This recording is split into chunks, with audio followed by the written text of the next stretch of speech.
trying to make our community more attractive to people who used to living in larger cities. We're trying to do that with bicycle walking paths and try to get, we got nicer home, higher dollar homes coming to Greensburg. They're beginning now. Try to keep people here in Greensburg. We're doing everything we can. Any other questions, gentlemen?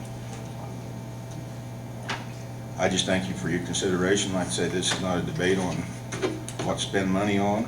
It's if it fits, if it fits. Thanks, gentlemen. Thank you, Ned.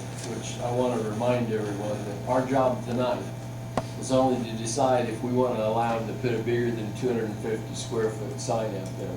Whether it's an appropriate expenditure of taxpayer money or not is not our decision. We are the BZA. We are only here to hear the appeal that they want to put a bigger sign up there than's permitted. They would permitted a 250 square foot sign that would not have to come before this board. We have to decide whether we want to allow them to put a bigger one. And that's our only job tonight. So hearing my statement, is there any other questions or concerns from board members? Okay. Dan? Dan Fans, next mayor. Big question I have, guys, is I would like to have IDOT or NDOT approval before we go and start going through the process. Because I don't know, and I don't know if we can do our part and then they do their part, or should we wait until they get done so we know what's going on? That's the biggest point, I think, in this situation is, do we try to overthrow or go over state rules? Has there been a study done to do this? I don't know how many cars go up down the interstate. That would be something I would like to see.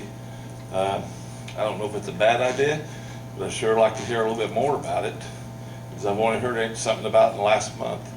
But I think the big thing is this, you know, we don't have approval from the highway department. So is there another place that we can put it, or I don't know. There's just a lot of questions. I like to see us, the state, approve it before we approve it. Thanks.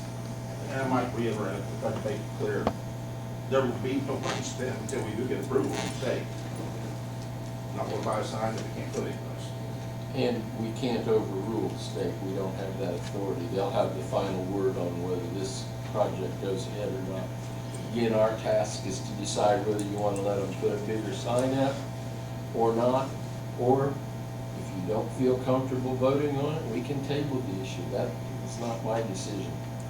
I would clarify just for the board's own edification. You're absolutely correct. If NDOT doesn't approve this, it doesn't matter what variance you gave it. Right. They're going to say it's not approved and you don't get to build the sign. So realistically, while I certainly appreciate the idea, I mean, it's somewhat of a moot issue. The issue before you is exactly as you stated. And if I can put it into a different perspective for you, if it helps you think about it, if Honda was standing here in front of you asking for the same thing, what would you say? Because it's just the sign. We're considering the size of the sign, that it's bigger than what's permitted. And that's to be our So to decision. that point, my opinion is we need to assume, or I'm assuming, a sign is going there to put on Greensburg. So in that instance, I want it to be as big and gaudy and flashy as it can be. And, you know, Yes. if they're gonna advertise Greensburg, let's do it as big as NDOT wants. And if they won't let us, Doesn't matter. So, hearing that, is there any other? Yes, Dan. But guys, remember, if whatever you do tonight will set the rules for going down the road. And that's what you gotta worry about. It's not so much, you know, the size, but you gotta think about what are we gonna do when the next person comes and wants a sign this size. That's my point. You know, because if we keep making signs bigger and bigger, you know, where does it stop? There's a reason for the signage. I wasn't on that board, so I don't know why we only went so big. So that's the only thing I just would like to remind you is, Just to clarify how that came about, the University of Pennsylvania commissioned a federal highway study, and they came up with the numbers and we adapted them. Okay. Because that was recommended to us as a national standard that we Okay. could use. And that's where the, Right. that's where the Right. size came from, if you Okay. wanna know. Just- right, just well, so that's what, everybody- and that's what, you know, but we gotta remember what we do tonight. will Right. Oh, yeah. Set the road down, you know. So, Okay, thanks. all right. Anything else from the audience? Anything else from board members? I got a question about what Mr. Teddy said, that he thought it was rezoned to B3. Ron says it's unzoned. Ron? I do not dispute what Glenn has shared with us. I simply didn't find any zoning, it doesn't appear on our map as zoned anything. Okay, and I know that we did discuss that in the plan commission, but I can't honestly say I remember what we ended up deciding. Yeah, I concur. I remember that there was a discussion regarding the reservoir, and I remember that there was a discussion regarding the proper zoning of it. Whether or not it was B3 or not, I don't recall. I would have to go look at the minutes. Yeah, I can't recall just We on. will check the minutes at 8 AM in the morning. I will further research this, and Is if there there a is an difference? ordinance, there is an ordinance, and that is it. And if there isn't, there What's isn't. the size difference Yeah, B3. between, Off the top do you know of what my was head. permitted? I don't, it's number of lanes of traffic, the speed, and the zoning Right, I remember all that, and classification. there's a chart for it. And I don't have that information in my head at the moment. But again, it would, whether it's B3 or not, it would require a variance because this would be larger than what was allowed. The I district had the largest signs permitted because that That's was for correct. heavy industry. I recall that. Okay, I know that. I don't remember the difference between the I1 and B3 and the differences there. And I think it would have, because I, does this go along the interstate? Yes. Yes. So see, it There had would to be do a with there would be lanes of some, traffic there and would, speed. right, there would be something related to the traffic and the speed associated with the road next to it. And it might fall under the definition of an interstate sign, which has its own special Right. exemptions. I mean, I agree with you in your assessment that your options basically tonight are approve, decline, or table to the next BZA. Any other comments, concerns from the audience? From board members? If not, then I'm gonna call for a motion to approve the zoning request by the City of Greensburg. Do I have a motion? Motion's been made. Do I have a second?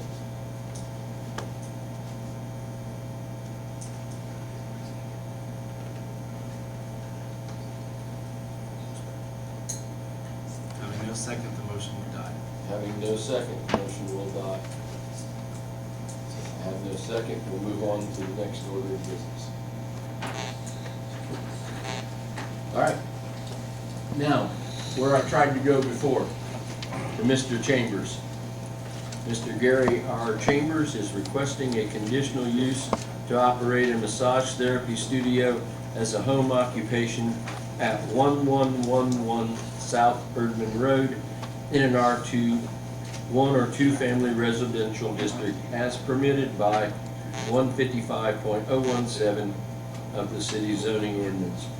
Mr. Chambers is also requesting for the approval of a sign for his home occupation as required by 155.017 of the city zoning ordinance, and the variance is to allow the sign with up to 10 square feet, which is greater than the 2 square feet permitted by 155.074 of the city zoning ordinance. Finally, Mr. Chambers is requesting a variance to not provide landscaping within the parking area as required by 155.091 of the city zoning ordinance. I believe that's 155.090. Yes, what did I say? I thought you said 090. Okay, I might have. Well, it's 090. Mr. Chambers' property is located, here's Millhausen Road, Here is South Michigan Avenue, and Mr. Chambers' property is outlined in red here. He has a residence here and an accessory structure towards the back of the property, which is where he has indicated he would like to operate his massage therapy studio. It is, I think, 170 feet or something from the road to the accessory structure. He has paved driveway. Coming up to the white area you see right in here is actually a stone area that he's indicated he intends to pave with asphalt later, but right now it's unpaved. He would have parking adequate for the residents and the one required space for a home occupation. The reason that he has asked for the larger sign is because of the distance from the road to the building. And then our ordinance requires for all parking areas that 10% of the parking area be landscaped. Well, certainly he's got a great big yard around here that's got landscaping in it, but half of that 10% or 5% is to be within the parking area. He is asking for relief for providing any additional landscaping within the parking area. This may be another topic that the Plan Commission might want to revisit, our requirements for landscaping in parking, and we're going to hear another case tonight that involves landscaping and curbing. For parking lots like Walmart, it probably makes a lot of sense, but when we have a 4 or 5 car lot, we may want to think about those slightly different, but that's a matter for the Plan Commission. Okay. Is the petitioner present? Sir, would you come forward and tell us a little bit about what you have planned? Sure. State your name for the record. Okay, I am Gary Chambers. I have been a certified massage therapist for 15 years. I've been certified through ABNP and through the state of Indiana since they started their certification program. I've been now certified 6 years with the state of Indiana. I hold all licenses. I have all my insurance. Everything's up to date. I had my practice over at my father's, Hugh Chambers Photography, and they decided to build their house into a 1-bedroom apartment, so I lost my photography. I lost my studio. I had a barn that we'd had zoned a couple of years ago, and I'd had a pool changing room because it's sitting right next to the pool. And so we looked at that, and I thought 16 by 24, I can put a 1 room with a little entryway, and then I've got a full bathroom with a shower right there. And so that's basically what I'm doing. I am sole. I will never have another massage therapist in there. It's a 1-room facility, 1 person at a time. It's not going to be a big waiting area or anything like that. So I just wanted to do the legal thing. And then the sign, we want to come through with the sign. I do sit back. My barn is behind my house, and I want a sign it's going to be 2 feet by 10 feet, yeah, 2 feet by 5 feet.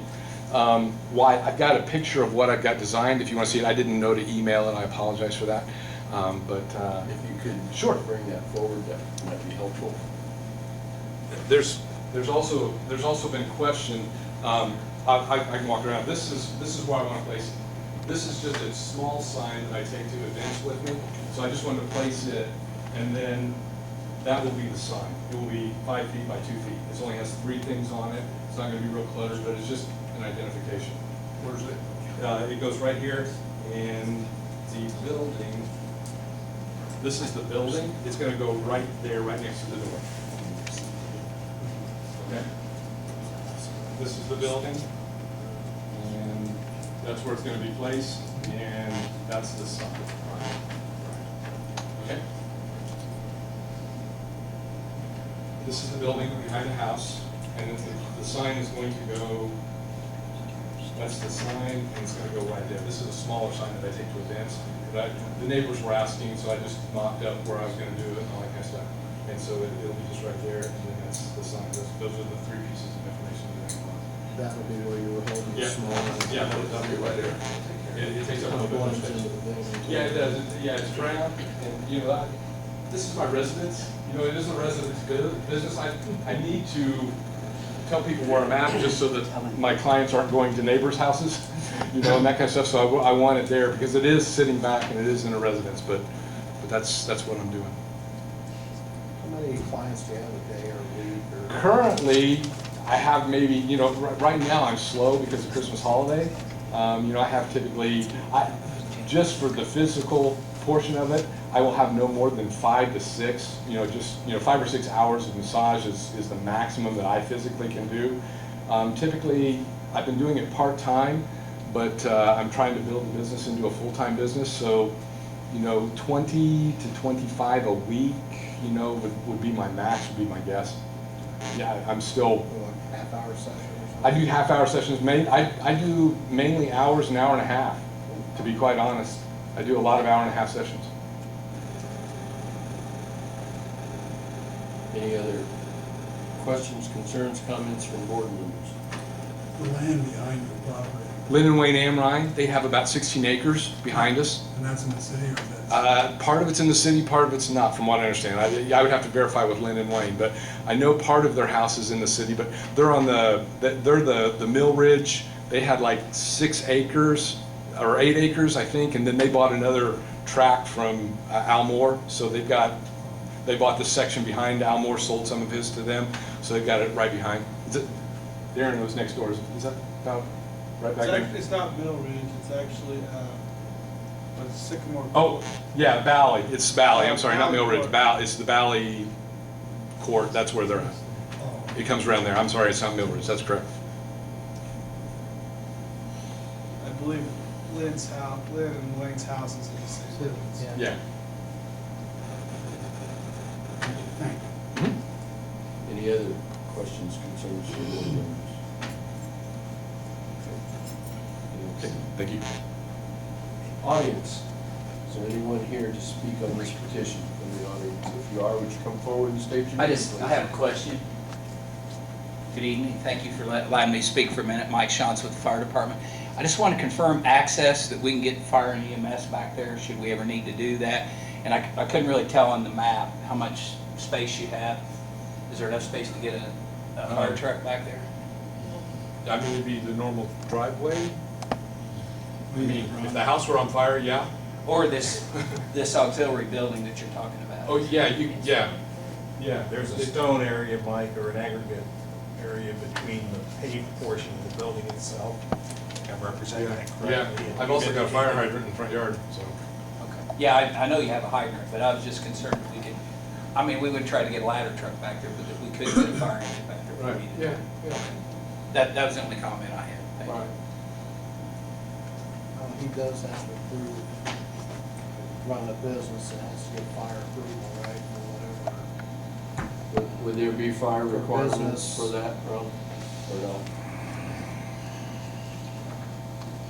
Well, he'd be subject to fire inspection, Yeah. Right. as any other small business. Any other small is. business, but nothing, there's nothing special for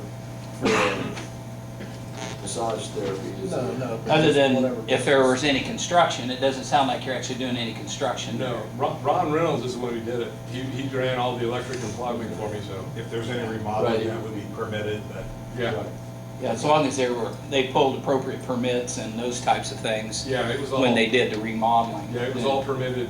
Certainly, and then what we would do is then we would get them on our annual fire inspections, and we'd do a fire inspection And there. as part of that, you would include access to get a truck in. Right, and then we would ultimately pre-plan that, just like we pre-plan all other facilities, and then we can do some measurements as far as how far back that, if we ever need to get lay a fire hose back there, those kinds of things like that. Thank you. You're welcome. Any other questions or concerns from the audience? Dan? Question I have is, what have we done in the past reference signs on home businesses? Because I know we've had a couple come up and we went with the basic guidelines, and I think, because we're talking about the sign tonight, or we're talking about the business? Talking about the business and. I don't think there's a problem with the business. I have a problem with the sign in that area, because it's such a nice area. A lighted sign. It's not lighted. It's not lighted? No. No, Oh, no, it's and lighted. it's on the, you didn't see the picture, but it's actually on the building. Yeah, this is the building itself, and then I'm gonna put the sign up on the side, and then that's the sign. This is, it's 2 feet tall by 5 feet wide, and it'll go in that area right there. Okay. Which sits behind the house all the way back. Okay. And if I may, Mayor, I would say that in the past, this board has approved larger signs For homes. for visibility purposes, such Okay. as safety or making sure that it's clarified. That's fine. And that's what I was wanting to know, because I didn't know for sure. Well, we- Because I know that we've gone in the past that we've. We tried to look at making sure that if someone's looking for the business in the home, that they don't Right. clutter up the street or whatever, go to the wrong house or. No problem. I just. Okay, that's fine. That's, That's good questions to ask. I believe, Councilman Tebby, did you want to be recognized? Fine. Okay, thank you. Darren? Guess it's on his neighbor, I'll speak. You're obligated somehow. For the record, Darren Burkhart. I live right next door to Gary, so a couple of neighbors did have some concerns with the sign, like Dan had said, about being lit and being out there, but once we talked to Gary and saw what he was going, I think that put all of our concerns at rest, so I have no problem. I have talked to all the neighbors in the surrounding area. We've had text messages and showed them, so. Any other audience questions? If not, any other board questions? If not, I would entertain a motion that we approve the sign and the conditional use to operate the massage therapy. Oh, yeah, and the exception from the landscaping. Thank you, Jim. So, I need a motion. Try again. I'll second. Motion's been made and seconded that we approve as requested. John, would you call the roll, please? Roy, Yes. Richard, Yes. Kevin, David, Yes. Jim. Yes. There you are, sir. Thank you. Very much. You're welcome. Item number 4, Reclaim Yourself LLC is requesting a permanent permitted exception to operate a wellness and sports performance facility out of the property located at 1413 North Liberty Circle Drive East as provided by 155.045. The property is zoned I-1 Light Industrial. That is it, I believe. This is a location that we're probably all too familiar with. It's located on Liberty Circle Drive East, technically the 4th lot in from the north end. It is a building that the owner, McCammons Home, had built a while back as a home building. I think built as a spec building and has been on the market for some time. The petitioner is coming forward asking to be permitted to establish their wellness, recreation, gymnasium kind of a thing in their physical fitness facility. As we're aware, this property right here is a gymnastics studio, and this property right here is Top Flight Athletics, where they're building a cheerleading school, gymnastics school, indoor recreational facility. So we're just gonna put them all in the same spot. It seems to be that there's a pattern developing here. All of this, let's see, from here around to here is zoned I-1. This property here and this property here, I believe it is, are probably the only two that fit within our ordinance as I-1. We've had this discussion with the board here, and planning commission's had a discussion, maybe we need to rezone that whole area. It's more of a B2 or a B3 kind of use that's developed out there. So this request here, and I believe is just the front part of the building.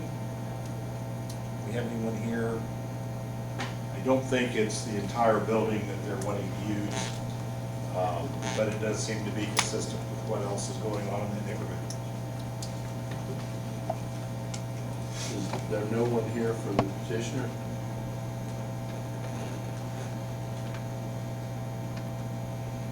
In the past, we have tabled these if the petitioner did not show. Correct. And I would recommend that that's probably the procedure we need to follow here. I make a motion. Motion's been made, do I have a second? Motion's been made and seconded to table this motion until the petitioner comes forward. And it should appear on your agenda for next month. All right, John, would you call the roll on that? Roy, Yes. Richard, Yes. David, Yes. Jim. Yes. All right, you'll let them know. I will notify the petitioner that their case was continued and they should be here next month if they'd like to be heard. Correct. Does the board have a policy on how many continuances you'll grant, or it happens? We've Generally, in the past, it's been one. And if they don't If they don't appear show up next the next month, one, then it's, Then they, we we've start had over. them Or have them refile. refile, They yeah. can refile, but it's. I will convey that.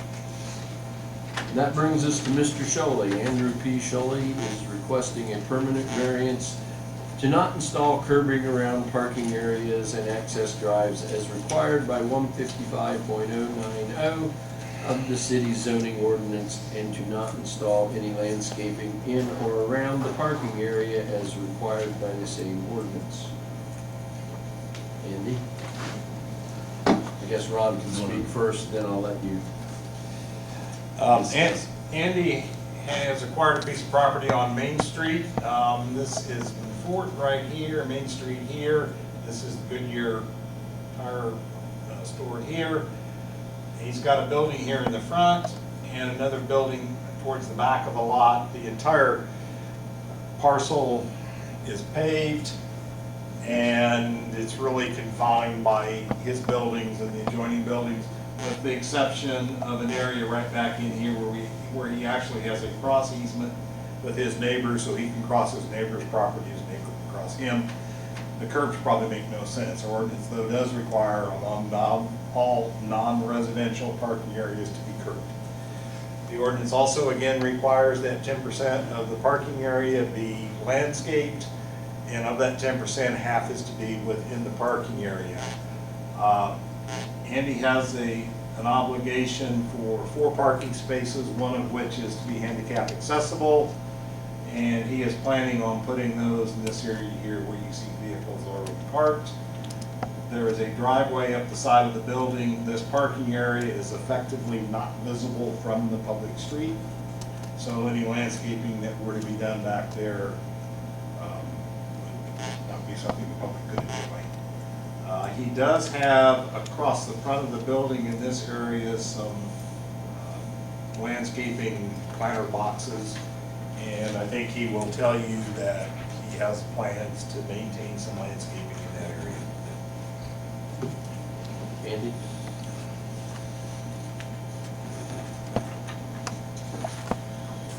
Andy Sholey. I bought this property a couple months ago. One of the big attractions to this property is it did have parking. I've looked for other property close to the courthouse for several years now. Then I found this. I was not aware about the curbing or the landscaping. That front building, I do plan on remodeling it and turning that into my surveying office. It's been a rental building for, I think, as long as it's been built there. County assessor sheet says that pavement was put down in 1990. There's no curbs out there. There is planter boxes in front of that brick building. From what I understand, I bought that property from Mark Hastings, and his belief was that planter box, there's like a large limestone, he thinks it was an old foundation of a house. I've looked for records of that. Couldn't find any, but then there's about a 2-foot strip along the entire front side of that building where they've got landscaping rocks. There's currently no plants there, but I do want to put some kind of shrubbery or greenery, something there in front. Before I bought the property, I worked with Mark Haston to where I would be able to cross the back end of his property to access the alley. This way I could use that alley and not have to come back out on Main Street. And Mark was fine with that. He just asked for the same thing, that his tenants on his building, just to the east of mine, could cross my property and come out on Main Street. So that was all surveyed, and that was all part of the deal before we purchased the property. You know, the curbs, if there was any curbs placed, they would have to be up against either the Goodyear building or Mark Hastings building. Really, with that easement for allowing both of us to cross that pavement, you know, it just wouldn't make sense to put curbs there. And again, as Ron mentioned earlier, not to interrupt you, but I don't know that it was ever our intent for small places like this that are out of the public view to have them landscaped. When this was passed, thought was about somewhere like a Walmart or something like that, and that they would need to make it look presentable. And I don't know that we ever intended it for small places like this. Questions, concerns from board members? There's not a lot of room back up No, there. there's not. And if you try to put a curb beside Goodyear and landscaping, that's gonna encroach upon your driveway down through there. Right, because I mean, the way it is now, I think we've only got enough room for the 4 parking spaces, with one of them being handicapped, because you have to have, what, another 8 or 9 feet for van accessibility. So I just barely meet that city requirement for parking.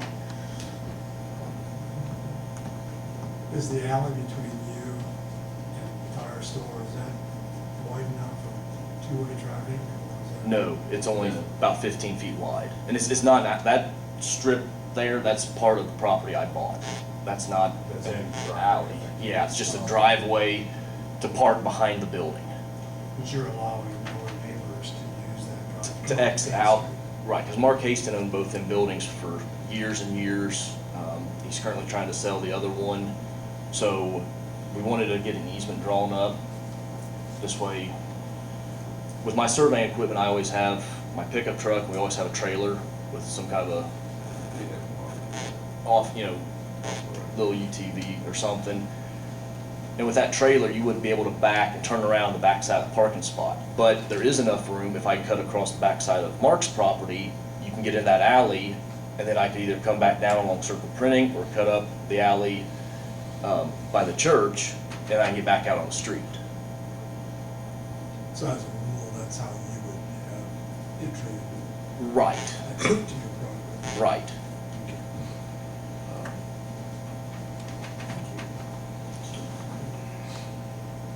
Anybody, any other questions from board members? Anybody here from the audience to speak on this issue? Hearing none of either, I would entertain a motion we approve Mr.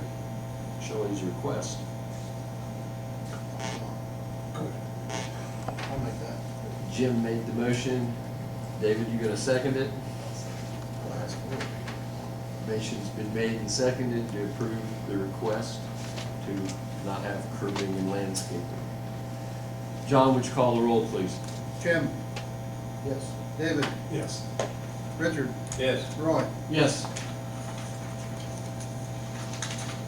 There you go. Thank you, guys. That concludes this evening's agenda, unless someone else has something that they need to bring forward. Not knowing who will be seated on our board or any board next month, I want to thank you all for your participation and your service. Again, thank you. It's been fun serving with all of you. And a little bit along those lines, whoever might happen to be back, it does appear there will be a January meeting. We've continued the one item, and we believe we'll have at least the Sinclair sign question next month. And I think there's something else in the wind out there that would likely come along too. So the BCA business has gotten a little bit busy the last few months. Yes, it has. That's good for the city. Yes. Nothing else. We stand adjourned.